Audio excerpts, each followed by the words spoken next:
গ্রামের বাড়ির বিয়ে কি রকম হয়, বিশেষ করে আমার মামাতো বোনের বিয়েতে খুব কম সময়ে কি আয়োজন করা হলো তার ছোট্ট একটা ভিডিও শেয়ার করব সবার সাথে।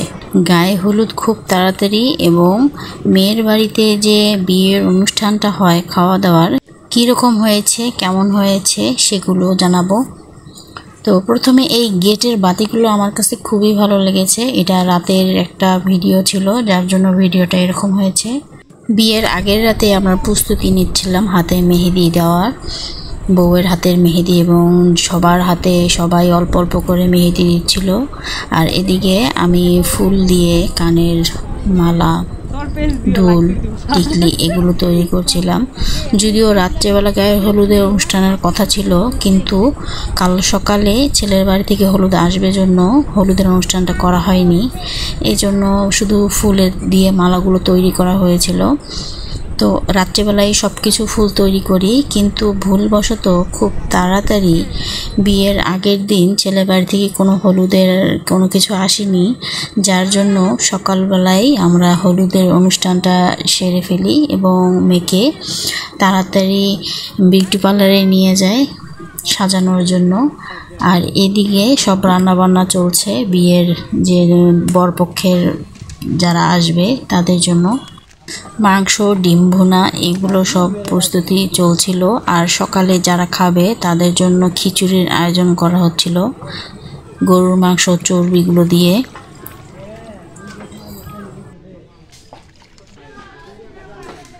আর এখানে সব বাটা মশলার আয়োজন করেছে। এখানে বিভিন্ন রকমের মশলা আছে, আমাদের এইদিকে যেরকম আর কি মশলার আইটেমগুলো, কিন্তু গ্রামের ওইদিকে একটু ভিন্ন রকমের মশলার আইটেম ইউজ করে, যেগুলো শহরের দিকে ইউজ করে না।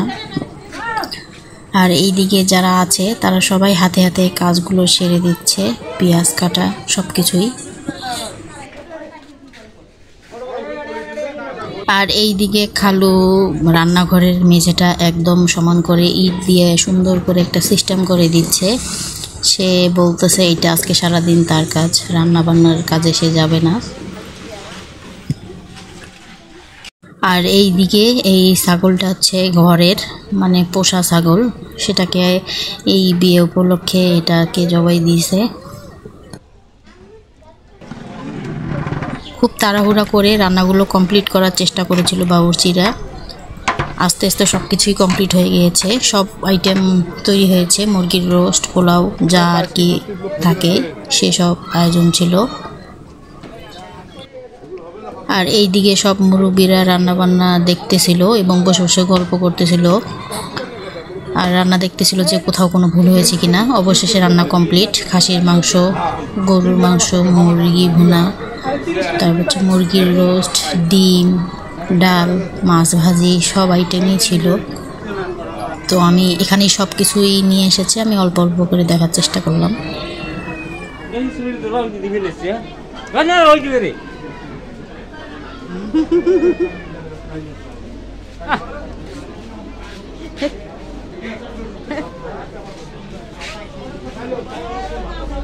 বাড়ি ভর্তি মানুষ সব জায়গায়, কেউ পরিচিত কেউ অপরিচিত। তো সব রান্নাবান্না শেষে এখন খাওয়া দাওয়ার বলা, সবাই খেতে বসেছে। প্রচণ্ড গরম ছিল যদিও, আর বৃষ্টিও হওয়ার সম্ভাবনা ছিল। তো খাওয়া দাওয়ার টাইমটাই বৃষ্টি ছিল না। খাওয়া দাওয়ার শেষে একদম রাত্রেবেলার বৃষ্টি, প্রচুর পরিমাণ বৃষ্টি হয়েছিল। এছাড়া গ্রামের বিয়েতে প্রচুর পরিমাণ লোক হয়ে থাকে, এক পরিবারে অনেক সদস্য, অনেক গ্যাঞ্জাম হয়, বসার জায়গা থাকে না। তারপরও আলহামদুলিল্লাহ সবাই সব কিছু ঠিকঠাক মতো পালন করেছে এবং খাওয়া দাওয়াও ভালো ছিল। আর খাওয়া দাওয়ার শেষের দিকে প্রায় বউ বিউটি পার্লার থেকে সাজায় নিয়ে আসে। এই হলো বউ। খুব সিম্পলভাবে বিয়েটা হয়। আর এই যে বিয়ের পড়াচ্ছে, দেনমোহর, কাজী সব কিছুই ঠিকঠাক করা হচ্ছে।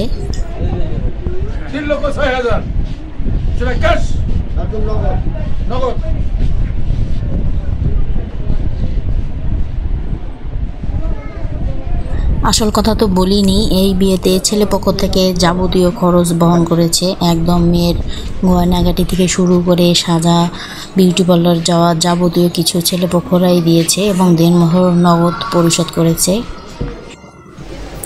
বিয়ের মেয়ে পক্ষ থেকে কোনো প্রকার শাড়ি বা গহনা এগুলো কোনো ডিমান্ড ছিল না, কোনো কিছুই ছিল না, শুধু মেয়েটাকে নিয়ে যাবে সেটাই ছিল। প্রস্তাবের মাধ্যমে বিয়েটা ঠিক হয়। চেয়ারম্যান ছিল চিলমারি, তার বড় ছেলের সাথেই বিয়েটা ঠিক হয়। আসলে কম সময়ে এত কিছু আয়োজন করা সত্যি অনেক কঠিন ছিল, তবুও চেষ্টা করেছি এবং মামারাও অনেক চেষ্টা করেছে আয়োজনটা যাতে সুন্দর মতো করা হয়।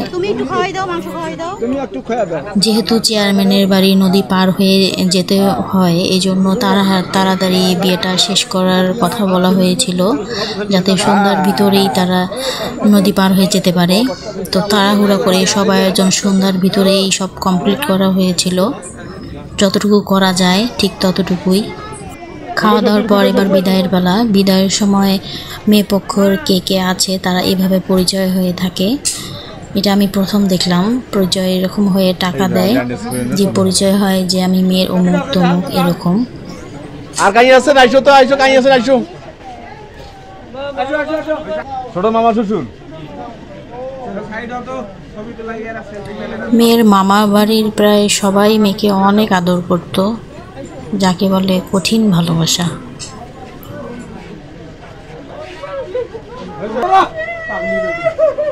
আইসো আইসো আইসো আইসো আইসো আইসো।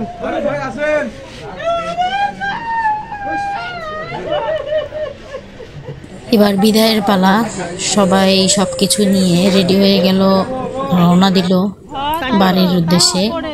যেহেতু নদীর ওপারে, তাই সন্ধ্যা হতে হতেই বিদায় দেওয়া হয়েছিল।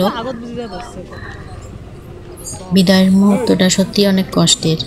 এরকম বিদায় দেখলে নিজের বিয়ের কথা মনে পড়ে। কি অদ্ভুত নিয়ম, তাই না? ছোটবেলা থেকে বড় হলাম যে বাড়িতে, অথচ সে বাড়িতেই থাকা হলো না। বিয়ে হয়ে গেল, সারা জীবন শ্বশুর বাড়িতে থাকতে হবে।